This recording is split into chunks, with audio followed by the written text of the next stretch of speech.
Hello प्यारे बच्चों, स्वागत है आपका आज का बेहतरीन क्लास मालावती आज टॉपर क्लासेस में। तो मैं आशा करता हूँ आप लोग स्वस्थ मस्त व्यस्त होंगे अपने पढ़ाई में। तो आज हम लोग पढ़ने वाले हैं अध्याय 1 हिंदी कोर आरव भाग गद्यखंड। ठीक है, गद्यखंड पढ़ने वाले हैं। क्लास है 12। लेखक का नाम हरिवंश राय बच्चन। पाठ है आत्म परिचय एक गीत। इस पाठ का परीक्षा के लिए महत्वपूर्ण वस्तुनिष्ठ प्रश्न। अगर आप 2027 में एग्ज़ाम देने वाले हैं तो ये क्लास आपके लिए बहुत इम्पोर्टेंट होने वाला है। जो ये क्लास में वैसे सवाल लिए गए हैं जो सवाल आपके एग्ज़ाम में आ चुके हैं और आपके अगले एग्ज़ाम में आने की फुल संभावना है। वैसे सवाल को ही इस क्लास में हम करने वाले हैं। इस पाठ से आपका जितना भी वीवीआई सवाल बनता है, वीवीआई सवाल एमसीक्यू उस सभी सवाल को करने वाले हैं। तो चलिए क्लास में बढ़ते हैं। अगर आप भी 2027 में परीक्षा लिखने वाले हैं तो आपके लिए ये क्लास बहुत इम्पोर्टेंट होने वाला है। तो क्लास शुरू करने से पहले एक मोटिवेशन लाइन है आपके लिए। ठीक है, समय का सही उपयोग करने वाला विद्यार्थी ही आगे चलकर दूसरों के प्रेरणा बनता है। ठीक है, समय का सही उपयोग करने वाला विद्यार्थी ही आगे चलकर दूसरों के लिए प्रेरणा बनता है। इस मोटिवेशन लाइन के साथ आज का पहला सवाल देखते हैं। आज का पहला सवाल है आत्म परिचय एवं एक गीत कविता के रचनाकार कौन है। एक गीत और आत्म परिचय कविता के रचनाकार कौन है। रचनाकार पूछेगा या आपको लेखक भी बोल सकता है। ठीक है, लेखक भी बोल सकता है, लेखक भी बोल सकता है, कवि भी बोल सकता है, रचनाकार भी। उस पूछेगा कि उस चैप्टर को कौन लिखा है। ठीक है, तो इसका ऑप्शन ए है महादेवी वर्मा, ऑप्शन बी है हरिवंश राय बच्चन, ऑप्शन सी है जयशंकर प्रसाद और ऑप्शन डी है सूर्यकांत त्रिपाठी निराला। तो आपका सही आंसर हो जाएगा ऑप्शन नंबर बी। कौन सा होगा? Option number B, Harivansh Rai Bachchan. ठीक है, चलिए अगला सवाल देखते हैं। अगला सवाल है कवि हरिवंश राय बच्चन का जन्म कहाँ हुआ था। जन्म कहाँ हुआ था, इसका स्थान पूछा है। अगर आप चैप्टर पढ़े होंगे तो आपको याद होगा उनका जन्म कहाँ हुआ था और कहाँ हुआ था, कब हुआ था, वो भी पता होगा। अगर नहीं पता है तो घबराने की बात नहीं है, मैं बताऊंगा भी। देखिए, ऑप्शन ए है इलाहाबाद प्रयागराज, ऑप्शन बी है वाराणसी, ऑप्शन सी है लखनऊ, ऑप्शन डी है कानपुर। तो आपका सही आंसर हो जाएगा ऑप्शन नंबर ए इलाहाबाद। और जन्म कहाँ कब हुआ था? 1907 में। ठीक है, चलिए अगला सवाल है मैं जगजीवन का भार लिए फिरता हूँ पंक्ति किस कविता से ली गई है। किस कविता से ली गई है? ऑप्शन है एक गीत, ऑप्शन बी है आत्म परिचय, ऑप्शन सी है ए और बी दोनों और ऑप्शन डी है इनमें से कोई नहीं। तो आपका सही आंसर हो जाएगा ऑप्शन नंबर बी। कौन सा होगा? ऑप्शन नंबर बी, आत्म परिचय से। ठीक है, ऑप्शन नंबर बी आपका सही आंसर हो जाएगा। चलिए अगला सवाल देखते हैं। अगला सवाल है एक गीत कविता के रचनाकार कौन है। एक गीत कविता के रचनाकार कौन है? अगर देखिए यहाँ आपको ए और बी भी दे दिया था। ठीक है, तो आप ये कविता आत्म परिचय से लिया गया, ये पंक्ति आत्म परिचय से लिया गया है, इसलिए ए और बी नहीं हुआ। इसी तरह से इस सवाल भी है आपका एक गीत कविता के रचनाकार कौन है। एक कविता अलग अलग है मगर एक ही कवि ने लिखे हैं। ठीक है, तो इसका ऑप्शन ए है आलोक धनवा, ऑप्शन बी है कुंवर नारायण, ऑप्शन सी हरिवंश राय बच्चन और ऑप्शन डी है इनमें से कोई नहीं। तब का सही आंसर हो जाएगा ऑप्शन नंबर सी। कौन सा होगा? ऑप्शन नंबर सी आपका सही आंसर हो जाएगा हरिवंश राय बच्चन। चलिए अगला सवाल देखते हैं। अगला सवाल है हरिवंश राय बच्चन का जन्म किस वर्ष हुआ था। देखिए आप बताएं देते हैं आपको वहाँ कब हुआ था, 2007 में। ठीक है, कब हुआ था? 2007 में। ऑप्शन नंबर ए आपका सही आंसर हो जाएगा 24 नवंबर। ठीक है, 24 नवंबर 1907। 24 नवंबर 1907 में हुआ था। कब हुआ था? 1907 में। चलिए अगला सवाल देखते हैं। कवि किसका भार लिए फिरता है। कवि किसका भार लिए फिरता है? ऑप्शन ए है कार्यालय का, ऑप्शन बी है जगजीवन का, ऑप्शन सी है घर बार का और ऑप्शन डी है ऑप्शन डी है दुखों का। तो आपका सही आंसर हो जाएगा ऑप्शन नंबर बी। कौन सा होगा? ऑप्शन नंबर बी आपका सही आंसर हो जाएगा। घर जगजीवन का, ठीक है, जगजीवन का भार लिए फिरते हैं। चलिए अगला सवाल देखेंगे। अगला सवाल है, कभी किस सूर का पान किया करता है? कभी किस सूर का पान किया करता है? ऑप्शन ए है मदिरा का, ऑप्शन बी है स्नेह सुरा का, ऑप्शन सी है भांग का, और ऑप्शन डी है जल का। तो आपका सही आंसर हो जाएगा ऑप्शन नंबर बी। कौन सा होगा? ऑप्शन नंबर बी होगा स्नेह सुरा का, ठीक है, स्नेह सुरा का पान किए करते हैं, ठीक है। चलिए अगला सवाल देखेंगे। अगला सवाल है, कवि हृदय में क्या जलाकर दहा करता है? कवि अपने हृदय में क्या जलाकर दहा करते हैं? ऑप्शन है अग्नि, ऑप्शन बी है दीपक, और ऑप्शन सी है घृणा, और ऑप्शन डी है क्रोध। तो आपका सही आंसर हो जाएगा ऑप्शन नंबर ए। कौन सा होगा? ऑप्शन नंबर ए सही आंसर हो जाएगा, अग्नि, ठीक है। चलिए अगला सवाल देखते हैं। अगला सवाल है, कवि के रोने को संसार संसार क्या कहता है? कवि के रोने को संसार क्या कहता है? ऑप्शन बी छंद बनाना, ऑप्शन बी है विपल विपल करना, ऑप्शन सी है मूर्खता, और ऑप्शन डी है पागलपन। तो आपका सही आंसर हो जाएगा ऑप्शन नंबर कौन सा? ए होगा सही आंसर, छंद बनाना, ठीक है। कवि का रोने को समाज या संसार क्या कहता है? छंद बना रहे हैं, और अपने दुख से तकलीफ में थे, ठीक है। चलिए अगला सवाल देखते हैं। कवि स्वयं को संसार का क्या मानते थे? कवि स्वयं को संसार का क्या मानते थे? ऑप्शन ए है एक दीवाना, ऑप्शन बी है एक बड़ा शत्रु, और ऑप्शन सी है एक सन्यासी, ऑप्शन डी है एक मार्गदर्शक। तो क्या मानते थे? ऑप्शन नंबर आपका ए सही आंसर हो जाएगा, एक दीवाना मानते थे, ठीक है, एक दीवाना मानते थे। चलिए अगला सवाल है, कवि कैसा संदेश लिए फिरता है? कवि कैसा संदेश लिया फिरता है? ऑप्शन ए है शांति का, मस्ती का, ऑप्शन सी है क्रांति का, ऑप्शन डी है देशभक्ति का। तो इसका सही आंसर हो जाएगा ऑप्शन नंबर बी। कौन सा होगा? ऑप्शन नंबर बी आपका सही आंसर हो जाएगा, मस्ती का। मस्ती का संदेश लिए फिरते हैं। कवि कहते हैं कि कितना भी दुख हो, क्योंकि दुख ज़्यादा दिन के लिए नहीं रहता है, कुछ ही समय के लिए रहता है, वो बीत जाता है, ठीक है। चलिए अगला सवाल देखेंगे। अगला सवाल है, कवि की वाणी कैसी है? कवि की वाणी कैसी है? उग्र है, ऑप्शन ए उग्र है, ऑप्शन बी शीतल है, और ऑप्शन सी है कठोर, और ऑप्शन डी धीमा। तो आपका सही आंसर हो जाएगा ऑप्शन नंबर बी। कौन सा होगा? ऑप्शन नंबर बी शीतल हो जाएगा, ठीक है। शीतल वाणी है, कौन सा है? शीतल वाणी, ऑप्शन नंबर आपका बी सही आंसर हो जाएगा। चलिए अगला सवाल देखेंगे। अगला सवाल है, एक गीत कविता बच्चन जी के किस काव्य संग्रह से ली गई है? बच्चन जी के किस काव्य संग्रह से ली गई है? ऑप्शन है मधुशाला, ऑप्शन डी है निशा निमंत्रण, और ऑप्शन सी है मधुबाला, ऑप्शन डी है, ठीक है, सतरंगिनी। तो आपका सही आंसर हो जाएगा ऑप्शन नंबर बी। कौन सा होगा? ऑप्शन नंबर बी आपका सही आंसर हो जाएगा, निशा निमंत्रण, ठीक है। ऑप्शन नंबर आपका बी सही हो जाएगा, निशा निमंत्रण। चलिए अगला सवाल देखेंगे। अगला सवाल है, दिन कैसा ढलता है? दिन कैसे ढलता है? ऑप्शन ए है धीरे धीरे, ऑप्शन बी है जल्दी जल्दी, और ऑप्शन सी है रुक रुक कर, और ऑप्शन डी है इनमें से कोई नहीं। तो आपका सही आंसर हो जाएगा ऑप्शन नंबर बी। कौन सा? ऑप्शन नंबर बी आपका करेक्ट आंसर हो जाएगा, बिल्कुल सही आंसर, जल्दी जल्दी ढलता है, ठीक है। चलिए अगला सवाल देखते हैं। अगला सवाल है, रास्ते में क्या हो जाने का डर मुसाफिर का अर्थ होता है पथिक, ठीक है, पथिक यात्री भी आप कह सकते हैं, ठीक है, को रहता था, किस चीज़ का डर रहता था, ठीक है, किस चीज़ का डर रहता था? ऑप्शन ए है रात हो जाने का, ऑप्शन बी है सुबह हो जाने का, ऑप्शन सी हो जाएगा थकावट का, ऑप्शन डी है चोरी का। किस चीज़ का डर रहता था? ऑप्शन नंबर आपका ए सही आंसर हो जाएगा, रात हो जाने का।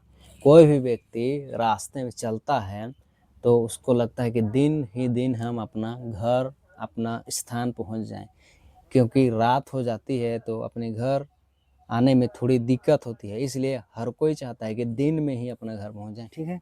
चलिए अगला सवाल देखते हैं। अगला सवाल है, चिड़िया के बच्चे घोंसले से क्यों झांक रहे थे? चिड़िया के बच्चे घोंसले से क्यों झांक रहे थे? ऑप्शन ए है खेलने के लिए, ऑप्शन बी है नीड से बाहर निकलने के लिए, और ऑप्शन सी है माता पिता की प्रतीक्षा और भोजन की चाह में, और ऑप्शन डी है उड़ने के लिए। तो आपका सही आंसर हो जाएगा ऑप्शन नंबर सी। कौन सा होगा? ऑप्शन नंबर सी हो जाएगा आपका सही आंसर। माता पिता की प्रतीक्षा और भोजन की चाह में वो नीड से बाहर झांक रहे थे। नीड मतलब घोंसला होता है, ठीक है, घोंसला को ही नीड बोला गया है कविता में, ठीक है। नीड का आपका अर्थ पूछेगा तो घोंसला होगा। चलिए अगला सवाल देखते हैं। अगला सवाल है, बच्चों की याद आते ही चिड़िया के पंख में क्या आ जाता है? क्या आ जाता है? चिड़िया के पंखों में क्या आ जाता है? चिड़िया के पंखों में ऑप्शन नंबर ए है शिथिलता आ जाता है, ऑप्शन बी है चंचलता आ जाता है, ऑप्शन डी है दर्द आ जाता है, और ऑप्शन डी है भारीपन आ जाता है। तो ऑप्शन नंबर आपका कौन सा होगा? बी सही आंसर, चंचलता, ठीक है। चंचलता का तेजी भी बोला जाता है, ठीक है, तेजी मतलब बच्चे की याद आते ही चिड़िया तेजी से उड़ने लगती है, ठीक है। चलिए अगला सवाल देखते हैं। अगला सवाल है, कवि के पैरों में शिथिलता, धीमापन, शिथिलता का अर्थ है धीमापन, क्यों आ जाता है? कवि के पैरों में शिथिलता क्यों आ जाता है? तो ऑप्शन ए है वह बहुत बूढ़ा है, और ऑप्शन बी है उसका कोई घर में नहीं है, ऑप्शन सी है घर पर लेखक का प्रतीक्षा करने वाला कोई नहीं है, और ऑप्शन डी है वह रास्ता भूल गया है, ठीक है। तो आपका सही आंसर हो जाएगा ऑप्शन नंबर सी। कौन सा होगा? ऑप्शन नंबर सी हो जाएगा, घर पर लेखक का प्रतीक्षा करने वाला कोई नहीं है। अगर आप भी सोचिए अपने मन में, कहीं आपको कोई इंतजार कर रहा है तो आप थोड़ा तेजी से जाते हैं कि मेरा कोई इंतजार कर रहा है बोल के, और कोई आपका इंतजार करने वाला नहीं होता है तो आप मन मर्जी से जाते हैं, समय से लेट अपने टाइम पे पहुंच जाते हैं, मगर आप आराम से जाते हैं। और कोई आपका इंतजार करने वाला होता है तो थोड़ी सी गति या तेजी से चलने लगते हैं, ठीक है। इसी तरह से कभी कभी कोई प्रतीक्षा करने वाला नहीं था, इसलिए स्थिरता से चलते थे, ठीक है। चलिए अगला सवाल देखते हैं। अगला सवाल है, नीड शब्द का क्या अर्थ है? देखिए वहाँ बताए थे आपको, नीड का क्या अर्थ होता है? घोंसला, ठीक है। क्या होता है? घोंसला। आपका पानी भी गलत हो जाएगा, आकाश भी, पेड़ भी। तो आपका सही आंसर हो जाएगा ऑप्शन नंबर बी, घोंसला आपका सही आंसर हो जाएगा। चलिए अगला सवाल देखते हैं। अगला सवाल है, दिन जल्दी जल्दी ढलता है में कौन सा अलंकार मुख्य रूप से दिखाई देता है? मुख्य रूप से कौन सा अलंकार दिखाई देता है? ऑप्शन ए है अनु पुनरूपित प्रकाश अलंकार, ऑप्शन बी है यमक अलंकार, ऑप्शन सी है अनुप्रास अलंकार, ऑप्शन डी है इनमें से कोई नहीं। तो आपका सही आंसर हो जाएगा ऑप्शन नंबर ए। कौन सा होगा? ऑप्शन नंबर ए होगा पुनरूपित प्रकाश अलंकार। सवाल है, मैं और जग और कहाँ का नाता, मैं और जग और कहाँ का नाता, इस पंक्ति में और शब्द की आवृत्ति से कौन सी अलंकार है? इस शब्द की आवृत्ति से कौन सी अलंकार है? ऑप्शन ए है उमा अलंकार, ऑप्शन बी है यमक, ऑप्शन बी सी है अनुप्रस्थ, और ऑप्शन डी है इनमें से सभी। तो आपका सही आंसर हो जाएगा ऑप्शन नंबर बी। कौन सा होगा? ऑप्शन नंबर बी होगा यमक, ठीक है, यमक अलंकार। चलिए अगला सवाल है, हरिवंश राय बच्चन जी की प्रसिद्ध आत्मकथा कितने भागों में प्रकाशित हुई थी? कितने भाग में प्रकाशित हुई थी? तो ऑप्शन ए है 2 भाग, ऑप्शन बी है 3 भाग, ऑप्शन सी है 4 भाग, और ऑप्शन डी है 5 भाग। तो आपका सही आंसर हो जाएगा ऑप्शन नंबर सी, 4 भाग में। कितने भाग में प्रकाशित हुआ था? 4 भाग में। चलिए अगला सवाल देखने से पहले एक मोटिवेशन लाइन है आपके लिए। तो मोटिवेशन लाइन है, जब पढ़ाई कठिन लगे तब अपने सपनों को याद करिए, जब पढ़ाई कठिन लगे तब अपने सपनों को याद कीजिए। इस मोटिवेशन लाइन के साथ आज का अगला सवाल देखते हैं। अगला सवाल है, कवि किसका ध्यान कभी नहीं करता? ठीक है, कि कभी नहीं करता था, ठीक है, करता, कभी नहीं करता। ऑप्शन ए है अपनी प्रेमिका का, ऑप्शन बी है जग का, ऑप्शन सी है ईश्वर का, ऑप्शन डी है अपने भविष्य का। तो आपका ऑप्शन नंबर बी सही आंसर हो जाएगा। कौन सा? बी सही है, जग का ध्यान नहीं करता, ठीक है। चलिए अगला सवाल है, कवि के मन में कौन सा प्रश्न उठकर उसे शिथिल या कमजोर कर देता था? शिथिल या कमजोर कर देता, कौन सा प्रश्न उठ के? तो ऑप्शन ए है मुझसे मिलने को कौन विकल, और ऑप्शन बी है मैं कब घर पहुंचूंगा, ऑप्शन सी है रास्ता कैसा है, और ऑप्शन डी है बच्चे कहाँ हैं। तो आपका सही आंसर हो जाएगा ऑप्शन नंबर ए। कौन सा होगा? ऑप्शन नंबर ए, मुझसे मिलने को कौन विकल, मतलब विकल का अर्थ है कौन मेरे से मिलने के लिए परेशान है, कोई स्थिरता है। ठीक है, चलिए अगला सवाल है। अगला सवाल है कितने नंबर, 24 नंबर का सवाल है। एक गीत कविता में समय को कैसे माना गया है, कैसे माना, एक गीत कविता में समय को कैसे माना गया है, समय। ऑप्शन ए है परिवर्तनशील, ऑप्शन बी है स्थिर, हाँ स्थिर, और ऑप्शन सी है धीमा, ऑप्शन डी है इनमें से कोई नहीं। तो आपका सही आंसर हो जाएगा ऑप्शन नंबर ए। कौन सा होगा, ऑप्शन नंबर ए परिवर्तनशील। समय परिवर्तनशील है, समय दिन ब दिन बदलता जा रहा है। आप अपने सोचिए, आप कुछ दिन ही पहले 11 क्लास में थे और कुछ दिन ही पहले, कुछ महीने पहले अभी 12 क्लास में आ गए हैं। तो इसी तरह समय परिवर्तन करता ही जा रहा है। ठीक है, तो परिवर्तन बताया गया है इसमें। चलिए अगला सवाल देखते हैं। शिथिलवानी में आग आग लिए फिरता हूँ, शिथिलवानी में आग लिए फिरता हूँ, इस पंक्ति में कौन सा अलंकार है। तो ऑप्शन ए है अनुप्रास अलंकार, ऑप्शन बी है विरोधाभास अलंकार, ऑप्शन सी है उमा अलंकार, और ऑप्शन डी है रूपक अलंकार। तो इसका सही आंसर हो जाएगा ऑप्शन नंबर बी। कौन सा, ऑप्शन नंबर बी आपका सही आंसर हो जाएगा, विरोधाभास अलंकार। ठीक है, ऑप्शन नंबर बी आपका सही आंसर हो जाएगा। चलिए अगला सवाल देखते हैं। अगला सवाल है कवि किस मदिरा पान करता है। मदिरा का अर्थ है शराब।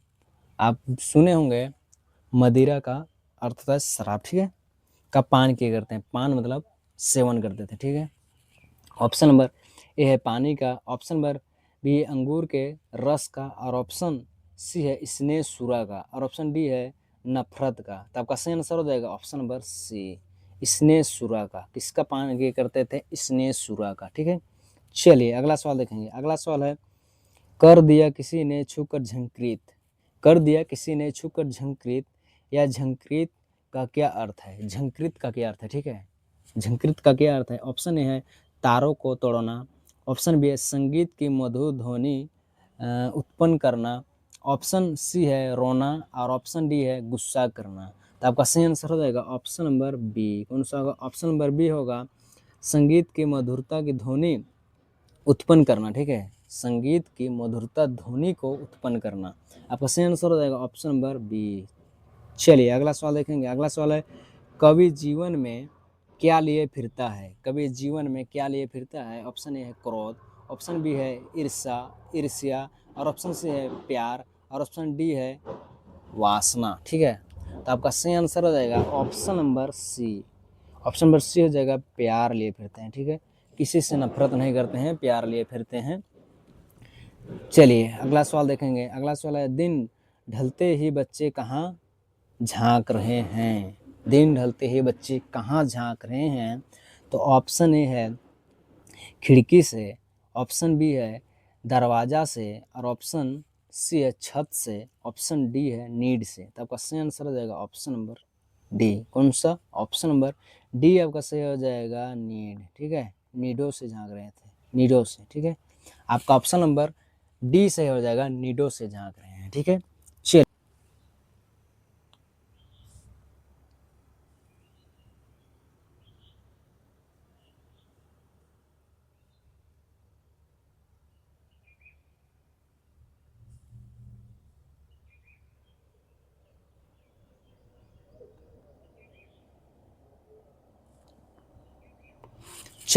चलिए अगला सवाल है कभी, एक कभी गलत है। ठीक है, यहाँ कवि होना चाहिए। ठीक है, कवि, कवि होना चाहिए। कवि किस अवस्था में उन्माद लिए फिरता है। ठीक है, कवि किस अवस्था में उन्माद लिए फिरता है। तो ऑप्शन ए है वृद्ध अवस्था में, युवा अवस्था में, किशोर अवस्था में, और ऑप्शन डी है इनमें से कोई नहीं।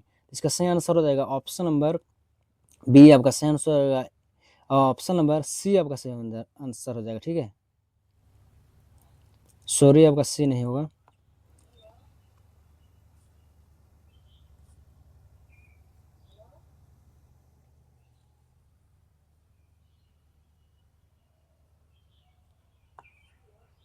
चलिए अगला सवाल देखते हैं। अगला सवाल है कभी, कभी नहीं होगा, यहाँ कभी होगा। ठीक है, टाइपिंग मिस्टेक है, ये गलत होगा। कवि किस अवस्था में उन्माद लिए फिरता है, कवि किस अवस्था में उन्माद लिए फिरता है। ऑप्शन ए है वृद्ध अवस्था में, ऑप्शन सी है युवा अवस्था में, ऑप्शन सी है किशोर अवस्था में, ऑप्शन डी इनमें से कोई नहीं। तो क्वेश्चन आंसर हो जाएगा ऑप्शन नंबर बी। कौन सा ऑप्शन नंबर बी होगा? युवा अवस्था में। ठीक है, युवा अवस्था में, युवा अवस्था में आपका सही आंसर हो जाएगा। तो आज हम टोटल 30 सवाल किए, 30 सवाल किए, 30 में आपका कितना सही हुआ कमेंट में ज़रूर बताइएगा, फुल ईमानदारी से। ठीक है, फुल ईमानदारी से बताइएगा कितना सही हुआ। और अगर आपको क्लास अच्छा लगा तो वीडियो को लाइक करें और अपने प्यारे दोस्तों के पास शेयर जरूर कीजिएगा। और इसी तरह का बेहतरीन क्लास करने के लिए मलावती आर्ट्स टॉपर क्लासेस को सब्सक्राइब कीजिए। और इस क्लास में हर आर्ट्स का जितना सब्जेक्ट है, हिंदी, भूगोल, इतिहास, राजनीति, समाजशास्त्र, ये सभी का आपका एक एक पार्ट का, एक एक अध्याय का MCQ सवाल इस क्लास में आने वाला है। इस चैनल को ज़रूर सब्सक्राइब कर लीजिए ताकि आपको हर क्लास का नोटिफिकेशन मिलता रहे। तो फिर मिलते हैं इसी तरह का बेहतरीन शानदार क्लास में। धन्यवाद।